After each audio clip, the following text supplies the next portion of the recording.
with Linda again. Hello. And my hair is getting all crazy.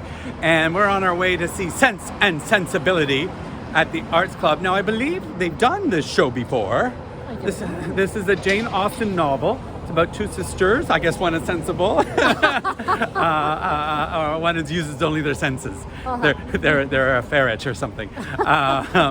It's about women coming of age. That's all I was able to say. Sense and Sensibility. Yeah, and Jane Austen. Women coming of age in the age of romance. Yes, and also the other thing was I do know this. It was published without her name on it. It was just said published by a lady. Oh yes. So Jane Austen did not have her name on it. So I assume it will be a light comedy. Yes. I also remember if it is the same one, it might be a different Jane Austen that they did before. They were very good at doing colorblind casting. Okay, excellent. And sort of showing all the other kids, hey, look what you can do. You can make a show look like Vancouver, Nice. which I completely 100% fully endorse and support. I'm going for the costumes. You're just going for the costumes. Okay, well, I'll let you know what happens. And if there were costumes, what if they're doing a wild interpretation and they're all in the nude? We don't know. And then you'll be so disappointed. Get awkward hairstyles. Okay, we'll see ya. And poor Mrs. Dashwood, in every sense of the word. You know, the widow and daughters are left with almost nothing. No. Not truly. But Northern Park is such a large estate. Were there very many deaths in the family? No, nothing like that. It was a question of the law. Did somebody break the law? Okay, here we are after, and I'm so sorry. I'm just going to say a few things really quickly at the beginning. First off, I used a term in the before, which I regretted saying almost immediately when I said it. I said colorblind casting. Colorblind casting is already an archaic term. It shouldn't be used anymore. What we had here was inclusive casting, which I just felt gross that I said that word. Because even though, it's an old term like 5 years ago, 10 years ago, and I apologize for saying it. The second thing that I wanted to say, and you probably speak to this a little bit too, is the program situation is redonkulous.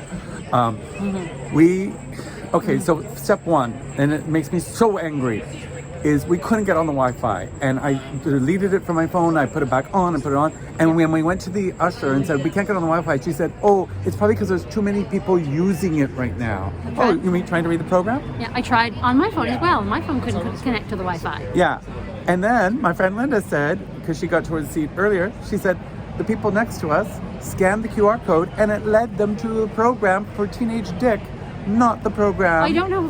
I don't know which show it was. They just said it led to the wrong show. Oh, it was the wrong show. Well, I would assume it would be Teenage Dick because that's the show that's running right now. Yeah. So it was a QR code for the wrong show. It's completely unfair that we don't know who the actors are. They had a video display in the lobby that was turned off at the end of the show, so you couldn't even go over and look at it. Afterwards. Yeah. So this is ridiculous. Yeah. The paper programs, and also everything online. I think it's there are people who are technically disadvantaged and are economically disadvantaged.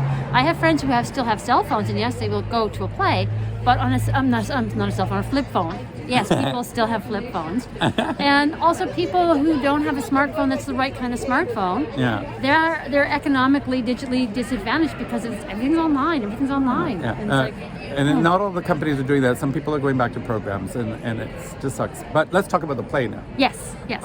This was completely. I found it was beautiful. I cried a lot in the end. It's effervescent. Act 1 is almost exhausting. Because there's so many characters and you're trying to follow everything, but the actors were whoever they were whoever they were delightful. I really like was he the Count? What was his name? They kept calling him the Colonel. The Colonel. Colonel. I loved him so much. I loved all of the cast, it was so funny and so clever and so delightful and then so heartfelt. Like the love between the sisters was so beautiful. Well cast, very brilliant cast. Yeah, and the sisters, you really felt that they loved each other, and then the heartbreak and the love between the mixed up suitors and stuff. It was just. Yeah. What do you think? Sorry, I'm talking so much. I really liked it. It was a lovely romp. And I think there was a certain irony to watching a lovely play about women suffering under the constraints of their social mores and the battle for marriage on International Women's Day. Yeah, go. my God, I didn't even think of that. I didn't even think of that. It's International Women's Day. This probably won't be published for a little bit, but Yeah. it was. We saw it on that So day. the irony, but it was a lovely play. I would And- highly recommend. And I was wrong. The Arts Club had produced Pride and Prejudice before, Yeah. not Sense and Sensibility. Yeah. So that was the show that they had done before. So Yeah. Sense and Sensibility is just awesome. A Yeah. huge cast. Yeah. So delightfully staged with the moving furniture. Yep. And the costumes, love the costumes. The costumes say so much. You were right. Not so much with the hair though. No, not so much. More with the hats. I thought it was kind of cute. The difference between film and TV and live stage is the very tightly woven hairstyles became a little bit more disheveled by the end of the play. So go see